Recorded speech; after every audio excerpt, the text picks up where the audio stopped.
Travelling ക്ലാറോവൻസ് എന്ന് പറഞ്ഞിരുന്നു. അങ്ങനെ പറഞ്ഞ ട്രാവലിംഗ് ക്ലാറോവൻസ് എന്ന് പറഞ്ഞാൽ കണ്ണടച്ചിരിക്കുകയാണെങ്കിൽ നമുക്ക് കാണാൻ സാധിക്കും. അതിന് ക്ലാറോവൻസ് എന്നാണ് പറയുന്നത്. ഈ സാധാരണ നമ്മൾ സ്ഥലം മാറി കിടന്നുറങ്ങുമ്പോൾ സംഭവിക്കുന്ന ഒരു കാര്യമാണ് സ്ലീപ്പ് പാരാലിസിസ് എന്ന് പറയുന്നത്. ശരീരം ഉറങ്ങുമ്പോഴും മനസ്സ് ഉണരും. നമുക്ക് സ്പേസ് ടൈം ഓറിയൻറ്റേഷനൊക്കെ കിട്ടും, പക്ഷേ ശരീരം അനക്കാൻ പാടില്ല. ഈ സ്ലീപ്പ് പാരാലിസിസ് സൈക്കൻഡ്യൂസീവാണ്. സൈക്കൻഡ്യൂസീവ് എന്ന് പറഞ്ഞാൽ ആ സമയത്ത് ചിലപ്പോൾ ചിലർക്ക് ESP വർക്ക് ചെയ്യും. അപ്പോൾ അതുവഴി ഈ ആസ്ട്രൽ ട്രാവൽ അല്ലെങ്കിൽ ട്രാവലിംഗ് ക്ലാർവോയൻസും ചിലപ്പോൾ സാധ്യമായിരുന്നു. ഒരിക്കൽ നടന്നിട്ടുണ്ടെങ്കിൽ വീണ്ടും നടക്കും. വെളുപ്പാങ്കാലത്ത് കണ്ട സ്വപ്നങ്ങൾ ഫലിക്കുമെന്നൊക്കെ പറഞ്ഞ് ഒരുപാട് ആളുകൾ പറയാറുണ്ട്. വെളുപ്പാങ്കാലത്ത് കാണുന്ന സ്വപ്നങ്ങളെ നമ്മൾ ഓർക്കാറുള്ളൂ എന്നുള്ളതാണ് വാസ്തവം. 5 സ്വപ്നഘട്ടങ്ങളുണ്ട്. നമ്മൾ അയാൾ വളരെ നല്ല ആളാണെന്ന് വിചാരിക്കുന്നു, പക്ഷെ സ്വപ്നത്തിൽ അയാളുടെ യഥാർത്ഥ രൂപം നമ്മളെ കണ്ടെന്ന്. അപ്പോൾ സ്വപ്നത്തിന് നമ്മൾക്ക് ബോധപൂർവം കിട്ടാത്ത ചില ഇൻഫർമേഷൻ സ്വപ്നം വഴി കിട്ടിയെന്ന് വരാം. ഈ സ്വപ്ന ദർശനങ്ങളൊക്കെ കിട്ടിയെന്ന് പറയുന്ന പോലെ. അതെ, സ്വപ്നം ചിലപ്പോൾ നമുക്ക് വളരെ ഹെൽപ്ഫുള്ളായെന്ന് വരാം ഈ രീതിയിൽ. രാഹുലിന് എന്തെങ്കിലും പാരാനോർമൽ എക്സ്പീരിയൻസ് ഉണ്ടായിട്ടുണ്ടോ? എനിക്ക് പാരാനോർമൽ എക്സ്പീരിയൻസ് ആണോ എന്ന് എനിക്കൊരിക്കലും പറയാൻ കഴിയില്ല. ഞാൻ ജീവിതത്തിൽ ആദ്യമായിട്ട് എനിക്ക് അത്ഭുതം തോന്നി, അല്ലെങ്കിൽ എൻ്റെ ജീവിതത്തിൽ ഇത് എങ്ങനെ സംഭവിച്ചു എന്ന് ഞാൻ ഉത്തരം തേടുന്നൊരു ചോദ്യമാണ്. അതായത് ഞാനൊരു സ്ഥലത്ത് കിടന്ന് ഉറങ്ങുകയായിരുന്നു. അത് വീട്ടിലല്ല, മറ്റൊരു സ്ഥലത്ത് കിടന്ന് ഉറങ്ങുകയായിരുന്നു. പിന്നീട് ആ ഉറക്ക സമയത്ത് ഞാൻ കാണുന്നത് എൻ്റെ വീട്ടിൽ എൻ്റെ ഒരു സുഹൃത്ത് വന്നിട്ട് അമ്മയോട് ചോദിക്കുന്നു രാഹുൽ എന്തിയെ, എന്നിട്ട് ശേഷം പോകുന്നു. പക്ഷെ എനിക്ക് ആ സമയത്ത് എനിക്ക് ആ ശരീരത്തിൽ നിന്ന് എണീക്കാൻ കഴിയുന്നില്ല. ഞാനവിടെ ബ്ലോക്കഡാണ് ആ ശരീരത്തിൽ. എനിക്ക് അനങ്ങാനോ എനിക്ക് എണീക്കണമെന്നുണ്ട്, എന്നിട്ട് ഇരിക്കണമെന്നുണ്ട്, പക്ഷെ കഴിയുന്നില്ല. ഞാനവിടെ ബ്ലോക്കായി കിടക്കുകയാണ്. പക്ഷേ അതിനുശേഷം ഒരു വൈകുന്നേര സമയത്ത് അല്ലെങ്കിൽ ഉച്ച കഴിഞ്ഞ് വൈകുന്നേരം ആവാറായപ്പോഴത്തേക്ക് ഞാൻ വീട്ടിൽ വെറുതെ വിളിച്ചു. അപ്പം കണ്ടയാണല്ലോ. അപ്പം അങ്ങനെ വിളിച്ചു ചോദിച്ചപ്പം അതേ സുഹൃത്ത്, ഞാൻ കണ്ട അതേ സുഹൃത്ത് അതേപോലെ ആ റോഡിൽ വന്നിട്ട് എന്നെ അന്വേഷിച്ചിട്ട് അതേ ചോദിച്ച കാര്യങ്ങൾ തന്നെ ചോദിച്ചിട്ട് പോയി. അതെനിക്ക് ഭയങ്കരമായിട്ട് ഒരു അത്ഭുതം ഉണ്ടാക്കിയൊരു കാര്യമാണ് എൻ്റെ ജീവിതത്തിൽ. അത്തരത്തിലുള്ളൊരു അനുഭവം മാത്രമാണ് എനിക്ക് ഉണ്ടായിട്ടുള്ളത്. ഈ സാധാരണ നമ്മൾ സ്ഥലം മാറി കിടന്നുറങ്ങുമ്പോൾ സംഭവിക്കുന്ന ഒരു കാര്യമാണ് സ്ലീപ്പ് പാരാലിസിസ് എന്ന് പറയുന്നത്. അതായത് നമ്മളുടെ ശരീരം ഉറങ്ങുമ്പോഴും മനസ്സ് ഉണരും. അപ്പോൾ ശരീരം അനക്കാൻ കഴിയില്ല, പക്ഷേ മനസ്സ് വെവ്വേക്കായിരിക്കും, മനസ്സ് ഉണർന്നിരിക്കും. നമുക്ക് സ്പേസ് ടൈം ഓറിയൻറ്റേഷനൊക്കെ കിട്ടും, പക്ഷേ ശരീരം അനക്കാൻ പാടില്ല. അതിന് സ്ലീപ്പ് പാരാലിസിസ് എന്നാണ് പറയുന്നത്. ഈ സ്ലീപ്പ് പാരാലിസിസ് സൈക്കൻഡ്യൂസീവാണ്. സൈക്കൻഡ്യൂസീവ് എന്ന് പറഞ്ഞാൽ ആ സമയത്ത് ചിലപ്പോൾ ചിലർക്ക് ESP വർക്ക് ചെയ്യും. അപ്പോൾ എൻ്റെ ഒരു സുഹൃത്ത് ഹിമാലയത്തിൽ പോയിരുന്നു. ഹിമാലയത്തിൽ ഇതുപോലെ ഉള്ള ഒരു പകുതി ഉറക്കത്തിൽ കിടക്കുമ്പോൾ അയാൾ വീട്ടിൽ നടക്കുന്ന ഒരു സംഭവം കണ്ടു. അയാൾ പിന്നെ വീട്ടിൽ വിളിച്ചു ചോദിച്ചപ്പോൾ ഇയാൾ കണ്ട ആ സമയത്ത് യഥാർത്ഥത്തിൽ വീട്ടിൽ ആ സംഭവം നടന്നു. അത് ഗസ് ചെയ്യാവുന്ന ഒരു സംഭവമല്ല, വളരെ അൺയൂഷ്വലായിട്ടുള്ള ഒരു സംഭവമാണ്. അപ്പോൾ ഇതെങ്ങനെ സംഭവിച്ചു എന്ന് ഇയാൾ എന്നോട് ചോദിച്ചു. അപ്പോൾ ഹിമാലയം പൊതുവെ ഒരു പ്രത്യേക മൈൻഡ്, അതെ, ഒരുപാട് സന്യാസിമാരും യോഗിമാരും ഒക്കെ അവിടുത്തെ മൊത്തത്തിലുള്ള അറ്റ്മോസ്ഫിയർ സൈക്കൻഡ്യൂസീവാണ്. അപ്പോൾ ഇയാൾ ഒരു പകുതി ഉറക്കത്തിലുമാണ് ഇത് കണ്ടത്. എന്ന് പറയുന്നത് പോലെ ഈ സ്ലീപ്പ് പാരാലിസിസും സൈക്കൻഡ്യൂസീവാണ്. അപ്പം എല്ലാവർക്കും ആ സമയത്ത് ESP വർക്ക് ചെയ്യണമെന്നില്ല, പക്ഷേ ചിലർക്കത് സംഭവിക്കും. സാർ, എനിക്ക് പിന്നീടുണ്ടായ അനുഭവം എന്ന് വെച്ച് കഴിഞ്ഞാൽ ഞാൻ കിടക്കുകയായിരുന്നു. അതും ഇതേ കൂട്ട് കിടക്കുന്ന സമയത്താണ് എനിക്ക് അവിടെ നിന്ന് എണീക്കാൻ കഴിയുന്നില്ല, പക്ഷേ ചുറ്റുമുള്ളത് കാണാൻ കഴിയുന്നുണ്ട്. ഞാൻ പതിയെ നടന്ന്, അല്ലെങ്കിൽ ആ ഒരു നമുക്ക് ആ വഴികളെല്ലാം അറിയാവുന്ന കാര്യമാണല്ലോ, അപ്പം നമ്മൾ നേരത്തെ സഞ്ചരിച്ചുള്ള വഴികളാണ്. അപ്പം പതിയെ ഞാൻ ആ വഴികളിലൂടെ ചെന്ന് അപ്പുറത്തെ വീടിൻ്റെ ഒരു ഭാഗത്തേക്ക് ചെന്നു. അപ്പോൾ അവിടെ നടക്കുന്നൊരു ഇൻസിഡൻറ്റ്. പിന്നീട് ഞാൻ ഞെട്ടി എണ്ണിക്കുകയും ചെയ്തു. പക്ഷേ ഉള്ളൊരു കാര്യം എന്ന് വെച്ച് കഴിഞ്ഞാൽ ആ സമയത്തൊന്നും എനിക്ക് എണ്ണിക്കാൻ കഴിയാത്തൊരവസ്ഥയായിരുന്നു. ഞാൻ മാക്സിമം എണ്ണിക്കാൻ ശ്രമിക്കുന്നുണ്ട്, പക്ഷേ അപ്പോഴൊന്നും എണ്ണിക്കാൻ കഴിയില്ല. പിന്നീട് ഒരു സുഹൃത്ത് പറഞ്ഞിട്ടാണ് ആ ഇൻസിഡൻറ്റ് യഥാർത്ഥത്തിൽ നടന്നതാണ്. അത് കുറച്ച് ദൂരം മാത്രമേ ഉള്ളൂ, ചെറിയൊരു 100 മീറ്റർ ഡിസ്റ്റൻസിൽ മാത്രമാണ് അത് നടക്കുന്നത്. മറ്റേത് നടക്കുന്നതെന്ന് വെച്ച് കഴിഞ്ഞാൽ ഒരു 100 കിലോമീറ്റർ അപ്പുറം നിന്നിട്ടാണ് ആദ്യത്തെ സംഭവം നടക്കുന്നത്. ഇത് യഥാർത്ഥത്തിൽ ആസ്ട്രൽ പ്രൊജക്ഷൻ ആണോ അതോ ഇത്തരത്തിലുള്ള സ്ലീപ്പ് പാരാലിസിസ് ആണോ? രണ്ട് കാര്യങ്ങളുണ്ട് ഇതിൽ. ആദ്യത്തേത് സ്ലീപ്പ് പാരാലിസിസ് ആണ്. അതായത് നമ്മൾ സ്ഥലം മാറി ഉറങ്ങുമ്പോൾ പലർക്കും സംഭവിക്കാറുള്ള ഒരു കാര്യമാണ്. അതായത് നമ്മുടെ മനസ്സ് ഉണരും, പക്ഷേ ശരീരം ഉണരില്ല. അപ്പം ശരീരം ഉറക്കത്തിലാണ്, പക്ഷേ മനസ്സ് ഉണരും. നമുക്ക് സ്പേസ് ടൈം ഓറിയൻറ്റേഷനൊക്കെ കറക്റ്റായിട്ട് കിട്ടും. സ്ലീപ്പ് പാരാലിസിസ് ചിലർക്ക് ഒരു കൺഡ്യൂസീവ് സ്റ്റേറ്റായിട്ട് മാറാം. അപ്പോഴാണ് നമുക്ക് ചുറ്റുപാടും കാണാൻ സാധിക്കുന്നത്. അപ്പോഴാണ് നമുക്ക് ഈ നമ്മളിങ്ങനെ നടക്കുന്നതായിട്ട് നമുക്ക് തോന്നലുണ്ടാകും. ഈ സ്ലീപ്പ് വാക്കിങ്ങിന്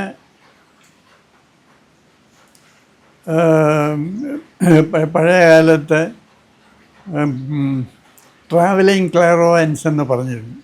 അങ്ങനെ പറഞ്ഞാൽ ട്രാവലിംഗ് ക്ലാറോവൻസ് എന്ന് പറഞ്ഞാൽ കണ്ണടച്ചിരിക്കുകയാണെങ്കിൽ നമുക്ക് കാണാൻ സാധിക്കും. അതിന് ക്ലാറോവൻസ് എന്നാണ് പറയുന്നത്. അപ്പോൾ താങ്കളുടെ ശരീരം അവിടെ കിടക്കുകയാണ്. അപ്പോൾ താങ്കളുടെ ഒരു കോൺഷ്യസ് അവയർനെസ് പോയിൻ്റാണ് സഞ്ചരിക്കുന്നത്. അതിനാണ് ട്രാവലിംഗ് ക്ലാർവോയൻസ് എന്ന് പറയുന്നത്. അതിന് പിന്നെ വന്ന ഒരു പേരാണ് ആസ്ട്രൽ പ്രൊജക്ഷൻ. അപ്പോൾ ആ ക്ലാർവോയൻസിൽ കൂടെയാണ് താങ്കൾ അടുത്ത വീട്ടിൽ നടക്കുന്ന സംഭവം കണ്ടത്. അത് ജെനുവിൻ ക്ലാർവോയൻസ് ആയിരുന്നിരിക്കുക. അപ്പോൾ ഇവിടെ രണ്ട് സംഭവങ്ങൾ ഒരുമിച്ച് നടന്നു. ഒന്ന് സ്ലീപ്പ് പാരാലിസിസ്, രണ്ടാമത്തേത് ട്രാവലിംഗ് ക്ലാർവോയൻസ് അല്ലെങ്കിൽ ആസ്ട്രൽ പ്രൊജക്ഷൻ. ഇത് എന്തുകൊണ്ടായിരിക്കും അങ്ങനെ സംഭവിച്ചു പോയത്? അല്ലെങ്കിൽ അത് സാധാരണ സ്ലീപ്പ് പാരാലിസിസിൽ ഈ ക്ലാർവോയൻസ് സംഭവിക്കാറില്ല. പക്ഷേ ചുരുക്കം ചിലരുടെ കേസിൽ അത് ഒരു ആൾട്ടേർഡ് സ്റ്റേറ്റ് ഓഫ് കോൺഷ്യസ്നെസ് ആയിട്ട് പ്രവർത്തിക്കാം. അപ്പോഴാണ് അത് കൺഡ്യൂസീവ് ആകുന്നത്. അപ്പോൾ ചിലപ്പോൾ ഈ ക്ലാർവോയൻസും സംഭവിച്ചിട്ടുണ്ട്. പിന്നീട് ഞാൻ ഇത് സംഭവിക്കാൻ വേണ്ടിയിട്ട്, അതായത് ഒരു വട്ടം സംഭവിച്ചുവല്ലോ, ഇത് വരുത്താൻ വേണ്ടിയിട്ട് ഞാൻ പലപ്പോഴും ഇങ്ങനെ ശ്രമിച്ചിട്ടുണ്ട്. അതേ സ്ഥലത്ത് പോയി കിടന്ന് ആ ഒരു സമയത്ത് കിടന്ന് ഉറങ്ങി നോക്കി. പക്ഷേ പിന്നീട് ഒരിക്കലും എനിക്കത് സംഭവിച്ചിട്ടില്ല. ഈ ആസ്ട്രൽ പ്രൊജക്ഷന് ശ്രമിക്കുന്ന പലരും സ്ലീപ്പ് പാരാലിസിസ് എന്നുള്ള പേരിലല്ലാതെ ഈ രീതിയിൽ ശ്രമിക്കാറുണ്ട്. അതായത് ഉറങ്ങാൻ കിടക്കുമ്പോൾ തന്നെ ഞാനിങ്ങനെ ഉറങ്ങുമ്പോൾ തന്നെ എൻ്റെ മനസ്സ് ഉണരും. എന്നിട്ട് ഞാൻ ഇങ്ങനെ കൂട് വിട്ട് സഞ്ചരിക്കും എന്നൊക്കെ സജഷൻ കൊടുത്തിട്ട് സ്വയം കൊടുത്തിട്ട് ഇങ്ങനെ ഉറങ്ങി ശ്രമിക്കാറുണ്ട്. അപ്പോൾ ചിലർക്ക് അത് സക്സസ്ഫുൾ ആറുണ്ടെന്നുമാണ് പറയുന്നത്. അപ്പോൾ താങ്കളെ ഒരുപക്ഷെ ബോധപൂർവം ശ്രമിക്കുകയാണെങ്കിൽ അത് ചിലപ്പോൾ സാധിച്ചെന്നും വരാം. ഞാൻ പലപ്പോഴും ഇതിനെപ്പറ്റി അന്വേഷിക്കാൻ പോകുമ്പോൾ ഇതെന്തെങ്കിലും രഹസ്യ സിദ്ധികൾ കിട്ടിയതാണോ, അല്ലെങ്കിൽ അത്തരത്തിലൊക്കെ ഞാൻ ആലോചിച്ചിട്ടുണ്ട്. ഇതിനെപ്പറ്റി ഒരുപാട് ഞാൻ ആലോചിച്ചിട്ടുണ്ട്. കാരണം എൻ്റെ ജീവിതത്തിൽ ഒരിക്കലും സംഭവിച്ചിട്ടില്ലാത്തൊരു കാര്യം, ഇപ്പോഴും വിശ്വസിക്കാൻ കഴിയാത്തൊരു കാര്യം, അത് എല്ലാ മനുഷ്യർക്കും സംഭവിക്കുന്നതാണോ? അല്ല, ചുരുക്കം ചിലർക്ക് ഇത് സംഭവിക്കാറുള്ളൂ. സ്ലീപ്പ് പാരാലിസിസ് ചിലർക്ക് പതിവായിട്ട് സംഭവിക്കും. അങ്ങനെയുള്ളവർ ബോധപൂർവം ശ്രമിക്കുകയാണെങ്കിൽ ഇത് ബോധപൂർവം നമുക്ക് സ്ലീപ്പ് പാരാലിസിസ് ഇൻഡ്യൂസ് ചെയ്യാം. അപ്പോൾ അതുവഴി ഈ ആസ്ട്രൽ ട്രാവൽ അല്ലെങ്കിൽ ട്രാവലിംഗ് ക്ലാർവോയൻസും ചിലപ്പോൾ സാധ്യമായെന്ന് വരും. ഒരിക്കൽ നടന്നിട്ടുണ്ടെങ്കിൽ വീണ്ടും നടക്കാം. ഇത്തരത്തിൽ നമ്മൾ പിന്നീട് എനിക്ക് ഒരിക്കലും സംഭവിച്ചിട്ടില്ല. അത് മറ്റൊരു കാര്യമാണ്. നമ്മൾ ചില സ്വപ്നങ്ങൾ കാണില്ലേ? ഈ സ്വപ്നങ്ങൾക്ക് എന്തെങ്കിലും അർത്ഥങ്ങളുണ്ടോ? സ്വപ്നങ്ങൾക്ക് അർത്ഥമുണ്ട്, പക്ഷേ അത് വിശകലനം ചെയ്തെടുക്കാൻ എളുപ്പമല്ല. അത് നമ്മൾ കാണുന്ന സ്വപ്നങ്ങളിൽ കാണുന്ന സിമ്പിൾസിന് യൂണിവേഴ്സൽ അർത്ഥം ഉണ്ടായിരിക്കാം, കൾച്ചറൽ അർത്ഥം ഉണ്ടായിരിക്കാം, ഇൻഡിവിജ്വലായിട്ടുള്ള അസോസിയേഷൻസ് ഉണ്ടാകാം. ഇതൊക്കെ വേർതിരിച്ചെടുക്കണമെങ്കിൽ നമ്മൾ ഫ്രീ അസോസിയേഷൻ വഴിയൊക്കെ നിങ്ങൾക്ക് എന്താണ് ഓരോ സിമ്പലും അർത്ഥമാക്കുന്നതെന്ന് കണ്ടുപിടിക്കണം. അങ്ങനെ അതിൻ്റെ അർത്ഥം കണ്ടുപിടിച്ചെടുക്കാം. അത് പക്ഷേ എളുപ്പമുള്ള ഒരു കാര്യമല്ല. ഈ സ്വപ്നത്തിൽ മരിച്ചുപോയ ആളുകളെ സ്വപ്നം കണ്ടു കഴിഞ്ഞാൽ നമ്മുടെ സമയം അടുത്തിട്ടുള്ളതാണ് അങ്ങനെയൊക്കെ പറഞ്ഞു കേട്ടിട്ടുണ്ട്. അതായത് മരണസമയം ആകുമ്പോഴത്തേക്ക് ഇത്തരത്തിലുള്ള ആളുകളെ സ്വപ്നം കാണിക്കുകയൊക്കെ ചെയ്യുമെന്ന് പറഞ്ഞു. ഈ മരിച്ചവരെ സ്വപ്നം കാണുക വളരെ കോമൺ ആയിട്ട് നടക്കുന്ന ഒരു സംഭവമാണ്. അതിങ്ങനെ നമ്മുടെ മരണം അടുത്തുവെന്നൊന്നും അതുകൊണ്ട് പറയാൻ സാധിക്കില്ല. അത് നമ്മളുടെ അടുത്തവരെ പറ്റി നമ്മളെപ്പോഴും ചിന്തിക്കും. പ്രത്യേകിച്ച് ഓർമ്മ ദിവസം, ആണ്ട്, ബലി സമയം ഇങ്ങനെയുള്ളപ്പോഴാണ് കൂടുതൽ ചിന്തിക്കുന്നത്. അപ്പോൾ അതൊക്കെ സ്വപ്നത്തിലും വരാം. അല്ല, അതിനപ്പുറത്തേക്ക് ഇപ്പോൾ മരണശൈലിയിൽ കിടക്കുന്ന ഒരാൾ, അവർ പല ആളുകളുടെയും കഥകൾ പറയുമ്പോൾ അത് പറഞ്ഞു കേട്ടിട്ടുണ്ട്. ഈ അവരുടെ മരിച്ചുപോയ ഭർത്താവ് അല്ലെങ്കിൽ മരിച്ചുപോയ മക്കളൊക്കെ വരുന്നതായിട്ടും അവരടുത്തിരിക്കുന്നതായിട്ടൊക്കെ സ്വപ്നം കണ്ടു എന്നൊക്കെ പറയുന്ന ആളുകളുണ്ട്. അതെന്തുകൊണ്ടായിരിക്കാം? അതവരുടെ പ്രീകൺസെപ്ഷൻ, അവരുടെ അങ്ങനെയുള്ള ധാരണ, മുൻവിധി, അതൊക്കെ കൊണ്ട് തോന്നുന്നതായിരിക്കാം. അവരുടെ ആഗ്രഹം അത് യഥാർത്ഥത്തിൽ മരിച്ചവർ വരുന്നതാകണമെന്നില്ല. ഈ സ്വപ്നങ്ങൾ വളരെ മോശമായിട്ടുള്ള സ്വപ്നങ്ങൾ കണ്ടു കഴിഞ്ഞാൽ എന്തെങ്കിലും പ്രശ്നം നമ്മൾക്കുണ്ടാവുമോ? മോശമായെന്ന് വെച്ചാൽ എന്താണ് ഉദ്ദേശിക്കുന്നത്? ഇപ്പം അക്രമം അല്ലെങ്കിൽ ബ്ലഡ്, അത്തരത്തിലുള്ള അതിന് പല കാരണങ്ങളുണ്ടാകാം.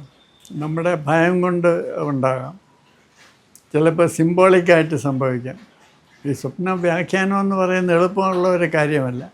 അത് ചെയ്യാം, പക്ഷേ സാധാരണ ഈ സ്വപ്നവാഖ്യാനം പുസ്തകത്തിൽ പറയുന്ന പോലെ എല്ലാവർക്കും ഒരേ അർത്ഥമല്ല ഒരേ സിമ്പിളിനുള്ളത്. അത് ഓരോരുത്തർക്കും എന്താണ് അർത്ഥമാക്കുന്നതെന്ന് കണ്ടുപിടിച്ചിട്ടേ അത് ശരിയായിട്ട് വ്യാഖ്യാനിക്കാൻ പറ്റുള്ളൂ. ഈ പഴയ കാലത്തൊക്കെ നമ്മൾ നോക്കിക്കഴിഞ്ഞാൽ വെളുപ്പാങ്കാലത്ത് കണ്ട സ്വപ്നങ്ങൾ ഫലിക്കുമെന്നൊക്കെ പറഞ്ഞ് ഒരുപാട് ആളുകൾ പറയാറുണ്ട്. അത്തരത്തിൽ നമ്മൾ കാണുന്ന സ്വപ്നങ്ങൾ യാഥാർത്ഥ്യമാകും? വെളുപ്പാങ്കാലത്ത് കാണുന്ന സ്വപ്നങ്ങളെ നമ്മൾ ഓർക്കാറുള്ളൂ എന്നുള്ളതാണ് വാസ്തവം. 5 സ്വപ്നഘട്ടങ്ങളുണ്ട്. ആദ്യമുള്ള സ്വപ്നഘട്ടങ്ങളിൽ നമ്മൾ കാണുന്ന സ്വപ്നമൊന്നും നമ്മൾ ഓർക്കാറില്ല. അതുകൊണ്ട് അവസാനത്തെ സ്വപ്നം ആണ് നമ്മൾ സാധാരണ കൂടുതലായിട്ട് ഓർക്കുന്നത്. ഈ ഏറ്റവും അവസാനം കാണുന്ന സ്വപ്നം ഫലിക്കുമെന്ന് പൊതുവേ ഒരു വിചാരമുണ്ട്. അത് ശരിയല്ല. പ്രീകോഗ്നിറ്റീവ് ഡ്രീംസ് എന്ന് പറയുന്നത് വളരെ അപൂർവമാണ്. ചില സ്വപ്നങ്ങളിൽ പ്രീകോഗ്നിറ്റീവ് എലിമെൻറ്റ്സ് കാണും. പക്ഷെ അത് നമ്മൾ ക്ലിയറായിട്ട് തിരിച്ചറിയണമെങ്കിൽ നമ്മൾ വളരെ വാച്ച്ഫുള്ളായിരിക്കണം, എങ്കിലേ നമ്മളത് തിരിച്ചറിയുള്ളൂ. പിന്നെ ഡ്യൂപ്ലിക്കേറ്റീവ് പ്രീകോഗ്നിഷൻ ഉണ്ട്. അതായത് നടക്കുന്ന കാര്യങ്ങൾ അതേപോലെ മുൻകൂട്ടി കാണുക. അതാണ് നമ്മൾ സാധാരണ പെട്ടെന്ന് തിരിച്ചറിയുന്നത്. ഇപ്പം നമ്മൾ വളരെയധികം വാച്ച് ചെയ്യുകയാണ്, അല്ലെങ്കിൽ നമ്മൾ സ്വപ്നങ്ങൾ എഴുതിയിടുന്ന പതിവുണ്ടെങ്കിൽ നമ്മൾക്ക് കൂടുതലായിട്ട് ഈ പ്രീകോഗ്നിറ്റീവ് എലിമെൻസിനെ അല്ലെങ്കിൽ പ്രീകോഗ്നിറ്റീവ് ഡ്രീംസിനെ തിരിച്ചറിയാൻ കഴിഞ്ഞെന്ന് വരും. ഈ അടുത്ത ദിവസങ്ങളിലായിട്ട് നമ്മളിപ്പം നമുക്കറിയാവുന്ന ഒരാൾക്ക് അപകടം സംഭവിക്കുന്നതോ അല്ലെങ്കിൽ അവർക്ക് എന്തെങ്കിലും മോശമായിട്ട് സംഭവിക്കുന്നതോ ഒക്കെ നമ്മൾ സ്വപ്നങ്ങൾ കണ്ടു എന്ന് പറഞ്ഞാൽ നമ്മൾ പലപ്പോഴും ഭയപ്പെടാറുണ്ട്. ഈ ഭയം പേര് നടക്കാറുണ്ട്. ഇങ്ങനെയുള്ള കാര്യങ്ങൾ യഥാർത്ഥത്തിൽ നമുക്ക് എന്തെങ്കിലും ഇൻഡ്യൂഷൻ തരുന്നതാണോ നമ്മുടെ ബ്രെയിൻ തന്നെ? അത് ഇൻഡ്യൂഷൻ കൊണ്ട് കിട്ടുന്ന സ്വപ്നങ്ങൾ തന്നെ പലതരത്തിലുണ്ട്. ഒന്ന്, ഒരാളുടെ യഥാർത്ഥമായിട്ടുള്ള സ്വഭാവം അല്ലെങ്കിൽ ഇൻറ്റൻഷൻ നമുക്ക് ചിലപ്പോൾ സ്വപ്നം വഴി റിവീൽഡ് ആയെന്ന് വരാം. ഇപ്പം നമ്മൾ ഒരാളുമായിട്ട് പരിചയപ്പെടുന്നു, നമ്മളയാൾ വളരെ നല്ല ആളാണെന്ന് വിചാരിക്കുന്നു, പക്ഷേ സ്വപ്നത്തിൽ അയാളുടെ യഥാർത്ഥ രൂപം നമ്മളെ കണ്ടെന്ന് വരാം. അത് പല യൂങ്ങും ഒക്കെ പറഞ്ഞിട്ടുണ്ട്. അപ്പോൾ സ്വപ്നത്തിന് നമ്മൾക്ക് ബോധപൂർവം കിട്ടാത്ത ചില ഇൻഫർമേഷൻ സ്വപ്നം വഴി കിട്ടിയെന്ന് വരാം. ഈ സ്വപ്ന ദർശനങ്ങളൊക്കെ കിട്ടിയെന്ന് പറയുന്ന പോലെ. അതെ, സ്വപ്നം ചിലപ്പോൾ നമുക്ക് വളരെ ഹെൽപ്ഫുള്ളായെന്ന് വരാം ഈ രീതിയിൽ. അത് പ്രീകോഗ്നിറ്റീവ് ആകണമെന്നില്ല. ചില ആളുകളുടെ യഥാർത്ഥ നേച്ചർ എന്താണെന്ന് നമുക്ക് ചിലപ്പോൾ സ്വപ്നം വഴി കിട്ടിയെന്ന് വരാം.